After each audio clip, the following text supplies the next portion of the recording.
Welcome everyone. Today's movie recap is a film named American Made, a crime action movie that tells the story of a smuggler who becomes incredibly wealthy while working for the cartel, including Pablo Escobar, the CIA, and anyone else who offers money. So sit back, relax, and I know you'll enjoy this one. Based on a true story. The movie begins in 1978 where Barry Seal works as a pilot for Trans World Airlines. He is flying a plane while his co-pilot is asleep. He wants to be annoying, and as everyone is knocked out, he takes off the autopilot and starts thrashing the accelerator and shaking the yoke or steering wheel, making everyone wake up. He then apologizes for the turbulence and begins laughing at the passengers. When arriving at home, we see he is married to Lucy and has 2 children with her, with a third on the way. While at a lounge one night, Barry is found by a man saying his name is Monty Schaefer. He is familiar with Barry's work as a pilot, and so, Schaefer offers him a chance to make better money by taking on reconnaissance missions for the CIA in a smaller plane with cameras just south of the border. Schaefer convinces Barry that he would be working for the good guys, but it would have to be kept completely secret, even from his own family. He then lets Barry take the plane out for a ride.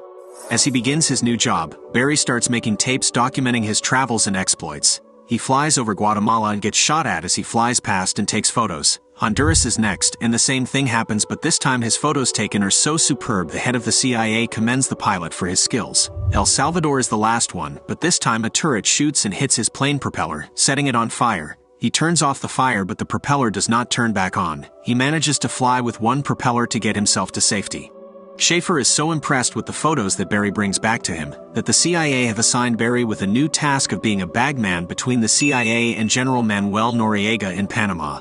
He drops off some drugs and in return they get intel on all the communists. He keeps doing drop-offs over and over until, on one of his missions, Barry is asked by 2 men to get into a car. He is taken to a mansion owned by the Medellin cartel. He is taken upstairs and meets Jorge, a founder of the cartel which also includes Pablo Escobar. He already knows pretty much every detail about Barry's life. He wants to get their drugs into the United States and asks for Barry's assistance in exchange for riches. He takes him on a helicopter ride and shows off the whole forest as cocaine. He introduces Barry to Pablo Escobar and tells him about previous failed attempts. He wants Barry's help to take the coke inside the US, which he offers him $2,000 a kilo. Barry cannot believe it and agrees to help. He puts 300 kilos of coke on his plane and makes them push the plane to the edge of the runway.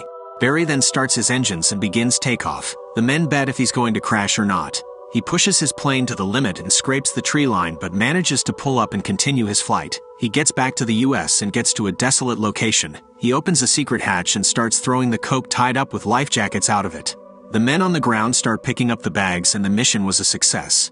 Barry now has the trust of the cartel. He goes back to them and is handed a backpack full of cash. However, the DEA raid their compounds and Barry is inside. After hearing gunshots, he begins panicking and is eventually arrested. Pablo and his men are also arrested but are immediately released, probably from bribing the judge or something like that. Schaefer finds Barry in his cell and tells him there's a way out of this mess. He explains that those people he was taking photos of are a bunch of communists and called themselves Sandinistas. They managed to get themselves together and take control of a place called Nicaragua. It was the first successful revolution in Central America, and so, they wanted Barry to help the Nicaragua freedom fighters to fight against the communists. As the American population was scared of another Vietnam-like war, they didn't let the politicians have their way, so to supply the freedom fighters with guns and whatever else is necessary, they have instructed Barry to do this. He agrees to help and is told his house will be raided. Barry urges Lucy and the kids to pack up their things so they can move. Despite Lucy's questioning, Barry insists he cannot tell her a thing, leading her to lose trust in him. The SEALs move to Mena, Arkansas. Barry is taken to an airport by Schaefer and is told, "It's all yours, including everything between here and your house. Almost 2,000 acres. He cannot believe it. I own all this? This whole airport?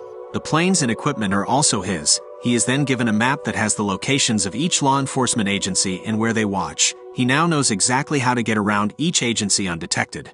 He is even given his cash back from the Colombians and accepts his assignment.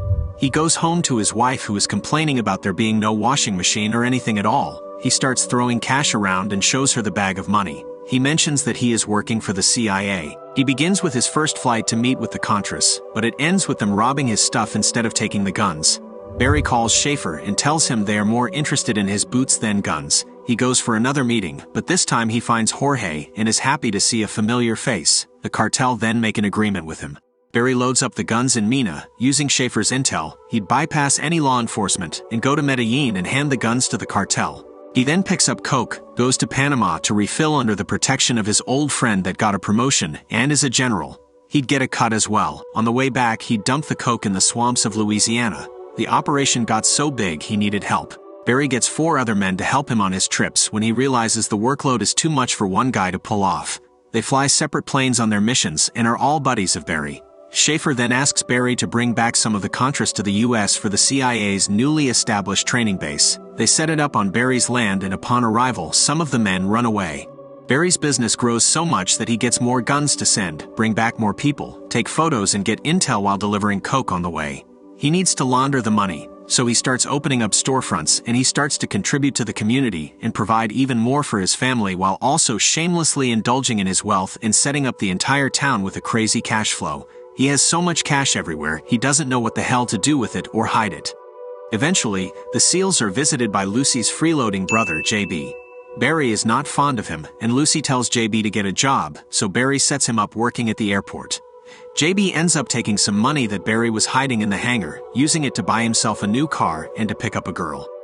The DEA starts catching on and notices planes slipping through the border. They start going after the pilots, but the planes have more fuel than the newer fancy jets and therefore more airtime, leading them to get away.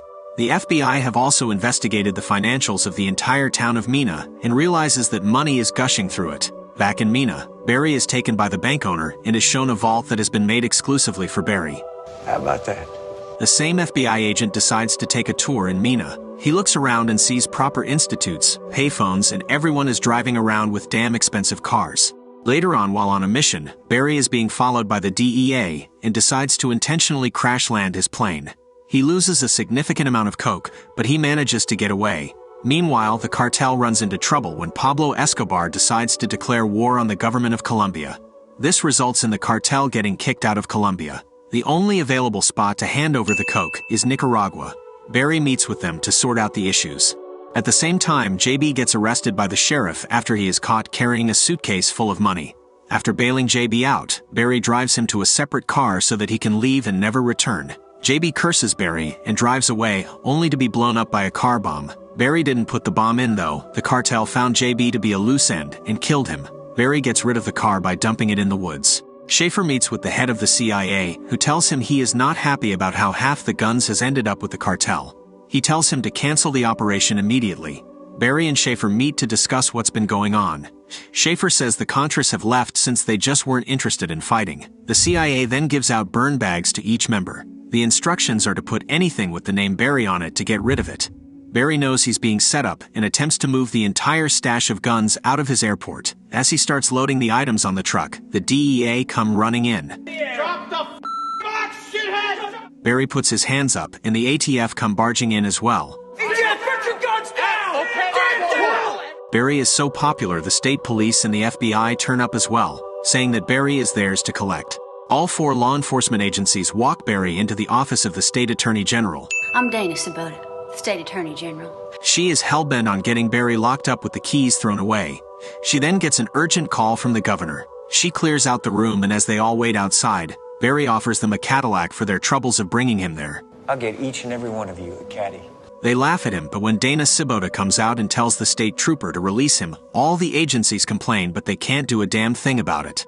Barry is then escorted by 2 men into a car. He doesn't know what the hell is going on, and as 2 more people jump in, they pull up to the White House gates.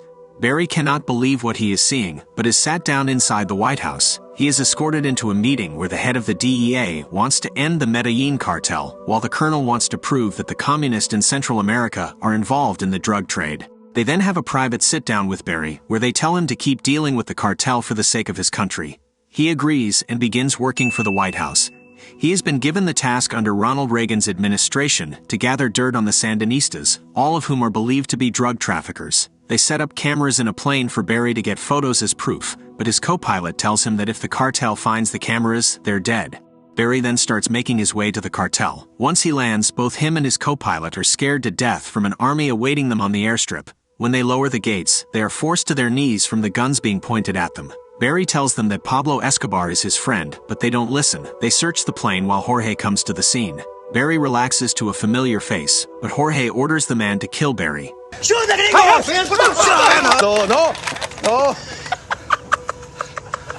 Turns out this was a joke that Jorge found funny. The co-pilot peed his pants while Jorge is laughing hysterically. Barry sees Pablo and still has his trust. They immediately start loading the coke onto the plane. The co-pilot was snapping the best photos of the leader of the communists, Pablo and Jorge. Barry is seen smiling as he is getting away with all of it. The White House later releases the photos as propaganda, and Barry is seen in the photos. He is told that they were not supposed to be released to the public until after the cartel members were caught. The DEA then immediately go through Barry's house and take all the cash and gold that they can find. Lucy takes the kids back to their old home in Louisiana while Barry is stuck in court. Sibota was not giving up on getting Barry prosecuted. Though the judge convicts Barry to only 1,000 hours of community service, Sibota is not happy with that outcome but is silenced. This Mickey Mouse tap dancing bullshit. Sibota, I Sorry. will hold you in contempt. Barry moves from hotel to hotel each night, knowing that he is being looked for. On one such night, he is approached in his car by hitmen sent by Pablo Escobar, and he is subsequently murdered. The final scenes of the movie show that Schaefer got promoted after suggesting they get the Iranians to arm the Contras. The last scene is reporters asking the politicians if they were involved in the conspiracy between the Contras and the U.S., as they smirk to the question.